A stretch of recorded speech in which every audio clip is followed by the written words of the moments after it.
We invite you to take a look at the fifth episode featuring Olympia Carvalho, partner at Castro Barros Advogados, speaking to Pilar Perez, corporate attorney at Law Invest, regarding the integration of ESG in businesses as a long-term journey. Welcome to this edition of the Legal 500's Corporate Conversations, and the first we've held with a leading general counsel based in Brazil. My name is Olympia Carvalho. I'm a lawyer and partner of Brazilian firm Castro Barros, and today we'll be speaking with Pilar Perez, a legal counsel of Law Invest Gestão de Recursos, an asset manager investment fund that controls Norsul, one of the Brazil's largest shipping and logistics companies, Norflor, a sustainable forest-based company delivering solutions to the global market, among others.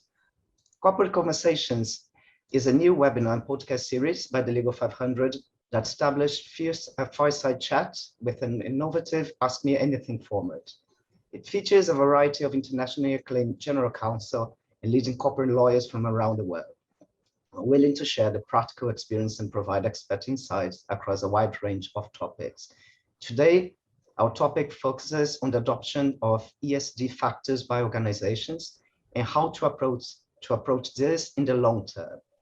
ESG comprises a strategic and systemic view in three perspectives: environmental, social, and governance. This has been one of the hottest topics amongst lawyers all over the world, leading to discussions in all areas. For example, the shipping industry, which is very close to my heart, has put a lot of effort into implementing ESG targets. A few recent examples are the efforts to reduce sulfur and greenhouse gas emissions, as well as improvements in business ethics, employee health and safety, and accident and safety management. One important thing to highlight first is the difference between ESG factors and an impact investing. Not all impact investing organizations address ESG factors, as well as not all organizations that develop ESG factors can be considered impact investing. Hello, Pilar. Nice to have you here. Hello, Olympia. It's a pleasure to be here. Thank you, and thank you, the Legal 500, for the invitation and for this enjoyable moment. Pilar, how would you differentiate ESG factors and an impact investing? And what organizations can have and what organizations that have not addressed ESG factors so far can do to implement it? Right. And impact investing is a business that exists to be part of a solution for the challenges the world faces. In this case, the solutions are the main activities of the business. The products or services that are offered are meant to solve a social or environmental problem. These are the case of renewable energy and technologies that bring social or environmental solutions that enhance communities' quality of life. The impact investing is usually a self-sustaining business model with a commitment to monitoring the generated impact. This differentiates from social projects and traditional non-profit organizations that sustain themselves through donations. A company may develop ESG strategies that meet environmental, social, and governmental aspects. Any company can adopt ESG strategies, even if the business itself is not an impact investing. Organizations that have not addressed ESG factors in their strategy so far and wish to implement them should first seek to define their purpose. Purpose guides decision-making. Thinking about purpose implies thinking about what the organization vision is and what the priorities are when decisions need to be made within the organization. The purpose of a company must be much more than simply generating profit. Purpose needs to be from the inside out, so as to rescue the essence of the company and its positive intention. Learning about the purpose or the mission of the organization will help steer it towards what's relevant. It's not about imitating good practices adopted by other companies, because if they are not relevant and consistent with the company's mission, they won't be coherent. There is no one-size-fits-all approach to ESG principles. Secondly, it's important to be conscious that every business has positive or negative externalities, or maybe both. Externalities are the social, economic, and environmental effects directly or indirectly caused by the sale or production of a product or service. We need to have clarity of what those externalities consist of and how we can direct resources to reduce negative externalities and counter their effects. Each company needs to understand its priorities to address what's most important to them and its materiality drivers. By understanding the positive and negative externalities, their purpose and strategies, companies will be able to set goals and targets regarding ESG practices. Chances are that through innovation, different products or services can be created to address and counter the negative externalities. Thank you, Pilar. And what about LearnInvest? Can you give me a few examples of ESG practices adopted by it or by the companies of the group? Sure. At LearnInvest, we have in our DNA a long history of sustainable investing with a well-established and long-dated ESG practices, fostered internally as a business directive. We also do invest impact in some cases, such as development of mining technologies that are trying to address mining waste and trailing dam problem. In Norflor, our sustainable forest-based company, for example, we reduce pressure on the native forests of the southeast of Brazil by supplying a sustainable and reliable certified wood feedstock to the global market. Norflor also develops an environmental education program and structures a forestry system and communitarian vegetable gardens for families living in low human development index areas in the state of Minas Gerais in Brazil. Being constantly recognized and awarded for its good practices in environmental preservation and education. In Norsul, our shipping company, logistic company, we have joined the Zero Carbon Program, and we have purchased carbon credits to offset our estimated operating carbon emissions, being the first private shipping company in Brazil to neutralize its carbon emissions. Furthermore, we are a member of the Global Maritime Fund's Getting to Zero Coalition, which aims to reduce greenhouse gas emissions within the maritime, energy, infrastructure, and finance sectors.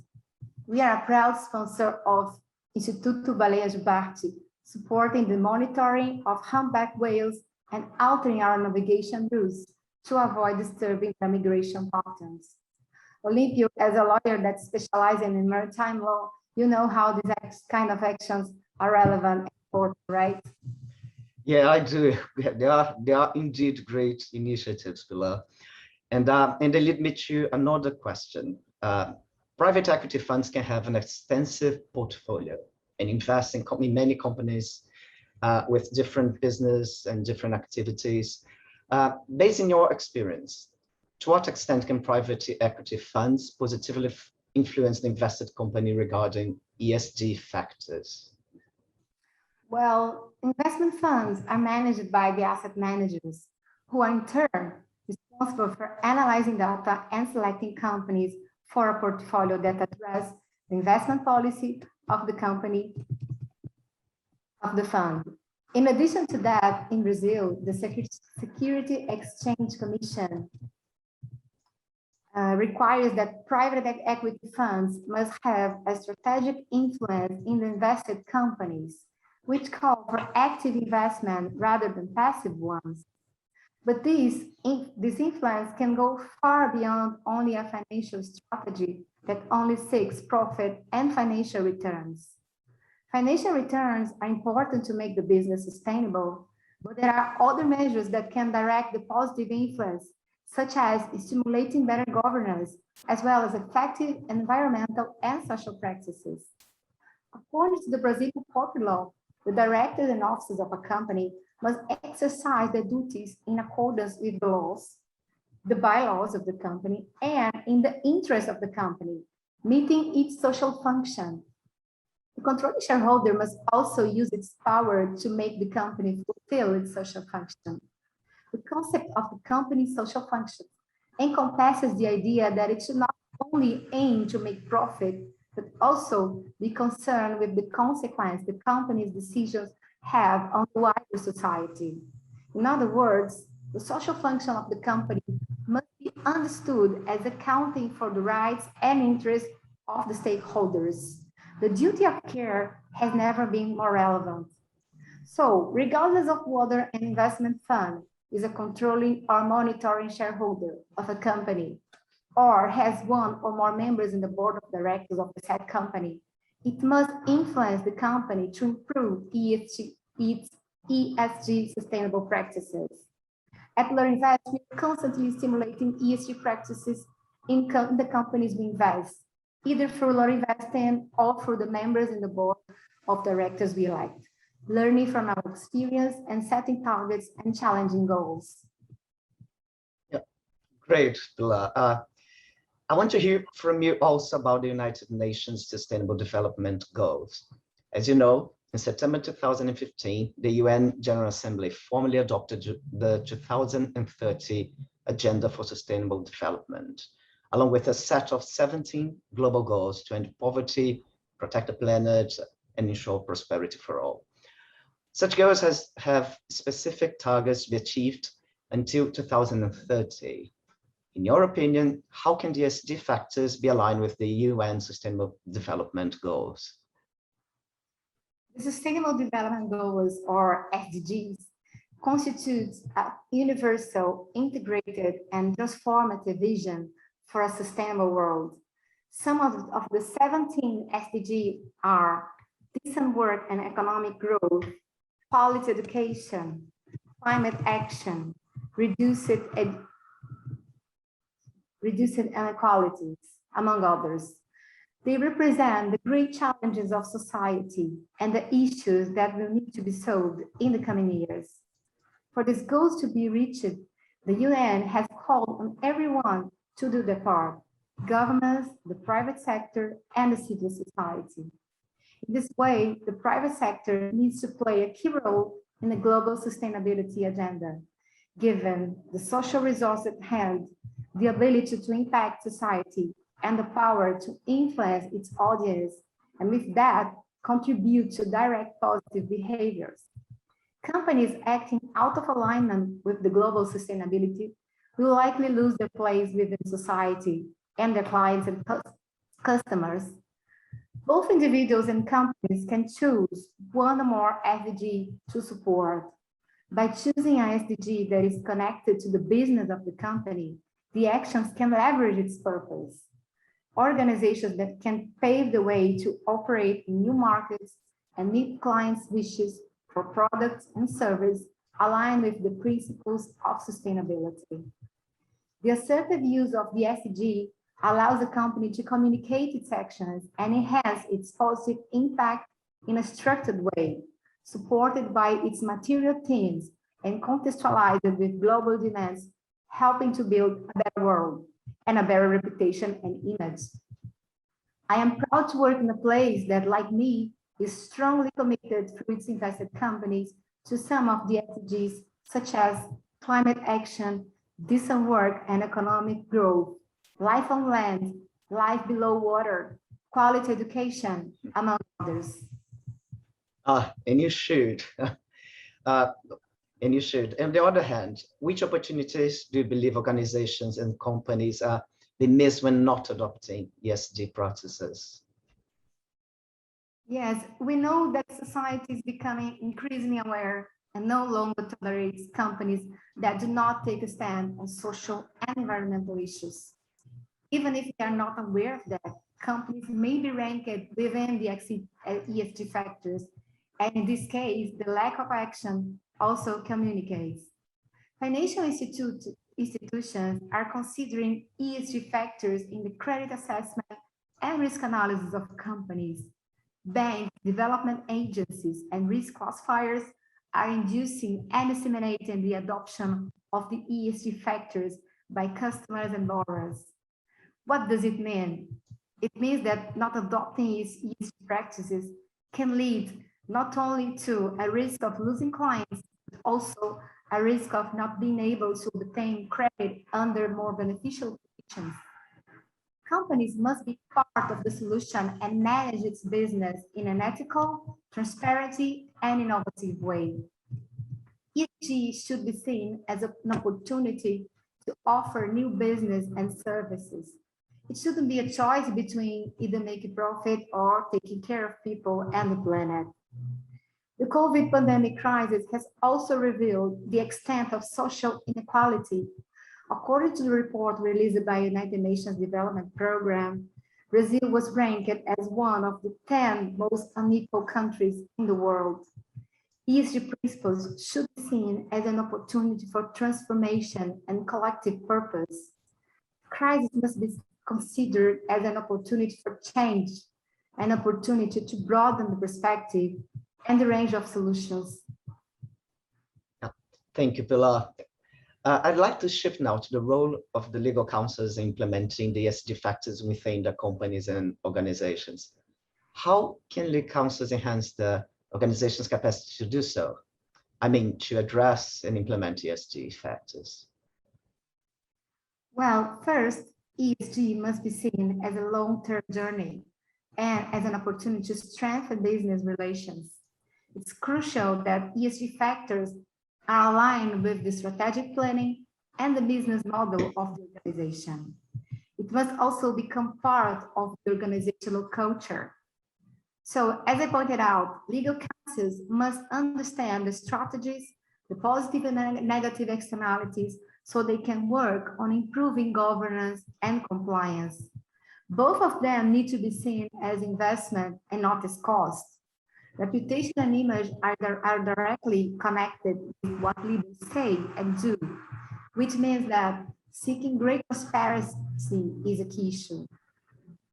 Studying the major causes of labor litigation and trying to learn from these can help companies to adopt measures that will prevent other lawsuits, not only reducing liabilities, but also creating a better place to work from the employee's perspective.